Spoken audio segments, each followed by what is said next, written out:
नमस्कार दोस्तों, कैसे आप सभी लोग। उम्मीद करता हूं कि आप लोग बढ़िया होंगे, स्वस्थ होंगे और मस्त भी होंगे। तो दोस्तों, आज हम आपके लिए लाए हैं एक बहुत ही बेहतरीन कहानी, और ये कहानी सुनकर आपके जीवन में 101% ज़रूर ही बदलाव आएगा। तो दोस्तों, चलते हैं अपने टॉपिक पर और आपको एक बहुत ही बेहतरीन कहानी सुनाएंगे। और ये कहानी सुनकर आप जो है अंदर से बहुत ही अच्छा महसूस होगा, फील करेंगे। तो चलिए दोस्तों, शुरू करते हैं कहानी को। कहानी का विषय है कि ईश्वर पर विश्वास। आजकल दोस्तों क्या है, लोग ईश्वर पर विश्वास क्या, एक दूसरे पर विश्वास नहीं करते हैं। जिनको हम सामने देखते हैं, चलते हैं, उठते हैं, बैठते हैं, उन पर विश्वास नहीं करते। और एक ईश्वर है जो दिखाई नहीं देता है, तो इस पर विश्वास जल्दी लोग नहीं करते हैं, लेकिन करना चाहिए। तो दोस्तों, यही कहानी का विषय है कि ईश्वर पर विश्वास। तो ये बात उस समय की है जब हवाई जहाज इतने प्रचलित नहीं थे। विदेश जाने के लिए समुद्री जहाज से जाना होता था, जिसमें लंबा समय लगता था। रास्ते में अनेक प्रकार की कठिनाइयां भी आती थी। उसी काल में एक विद्वान पंडित कहीं दूर विदेश वो जा रहे थे। उन्हें अपने ज्ञान और विद्वान होने पर बहुत ही नाज था, घमंड था। मतलब वो ज्ञानी पंडित थे, इसलिए उनको बहुत ही अपने ऊपर घमंड था।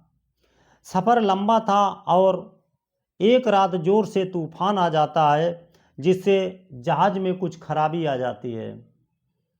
तो क्या होता है दोस्तों, जब जहाज में खराबी आ जाती है, जहाज को जो जहाज का कप्तान होता है, वो जहाज को लंगर लगा करके एक जगह पर रोक देता है।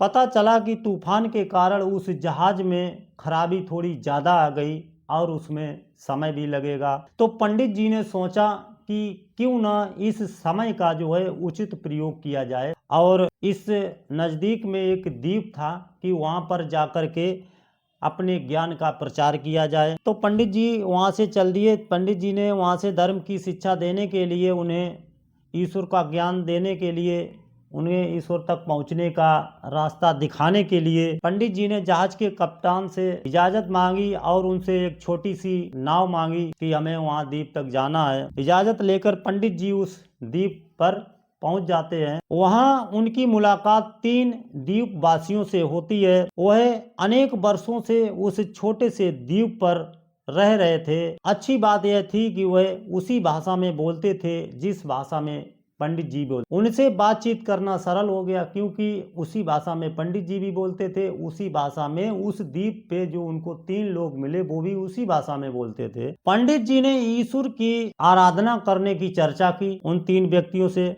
तो द्वीपवासियों से पूछा कि क्या आप ईश्वर को मानते हैं। तो उन लोगों ने कहा, हाँ, हम ईश्वर को मानते हैं। पंडित जी ने आगे पूछा, आप ईश्वर की आराधना कैसे करते। तो उन्होंने बताया कि हम लोग अपने दोनों हाथ ऊपर करके ईश्वर से कहते हैं कि हे ईश्वर, हम आपकी संतान हैं, आपको याद करते हैं, अतः आप भी हमारा ध्यान रखना। पंडित जी ने कहा, यह प्रार्थना तो ठीक नहीं है। पंडित जी ने तुरंत ये कहा कि ये प्रार्थना ठीक नहीं है। इस पर उनमें से एक ने कहा, तो पंडित जी आप हमें सही प्रार्थना सिखा दीजिए। पंडित जी ने उन्हें सही तरीके से कुछ मंत्र बोलना सिखाए। तब तक जहाज उधर बन के तैयार हो गया। पंडित जी अपने सफर पर आगे बढ़ गए। 3 दिन बाद पंडित जी जो जहाज की जो ऊपर छत होती है घूम रहे थे, तो उन्होंने देखा कि वही तीनों लोग जो उनको द्वीप पर मिले थे, वही द्वीपवासी जहाज के पीछे पीछे पानी के ऊपर दौड़ते हुए आ रहे हैं और उन्हें रुकने का इशारा भी कर रहे हैं पंडित जी को कि रुक जाओ पंडित जी, रुक जाओ। ऐसा उनको इशारा भी कर रहे हैं और पानी के ऊपर दौड़ते हुए आ रहे हैं। पंडित जी एकदम हैरान होकर देखा कि ये पानी के ऊपर कैसे दौड़ रहे हैं। तो ये हैरान हो गए पंडित जी। उन्होंने हैरान होकर जहाज को रुकवाया और अपने शिष्यों को जहाज के ऊपर चढ़ा लिया। ऊपर आने के बाद पंडित जी ने उनसे आने का कारण पूछा। तब वो बोले, बाकी सब तो हमें याद है, परंतु आपके द्वारा सिखाया गया वह मंत्र अगले दिन ही मैं भूल गया, इसलिए आपके पास दोबारा सीखने आए हैं। मेहरबानी करके हमारी मदद कीजिए।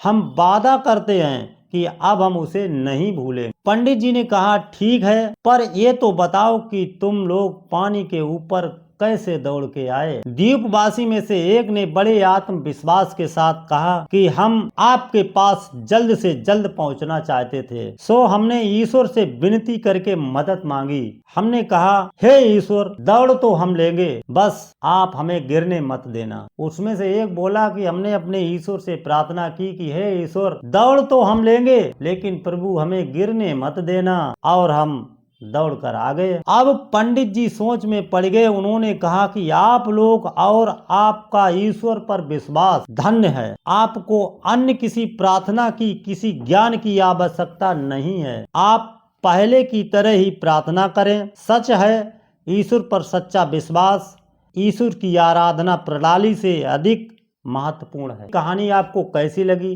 कमेंट बॉक्स में जरूर एक प्यारा सा कमेंट करें और वीडियो को एक लाइक करें। और ऐसी और अगर कहानी आपको सुननी हो दोस्तों, देखनी हो, तो आप हमें सब्सक्राइब भी कर सकते हैं। मिलेंगे एक फिर नई कहानी के साथ, तब तक के लिए जय हिंद, जय भारत।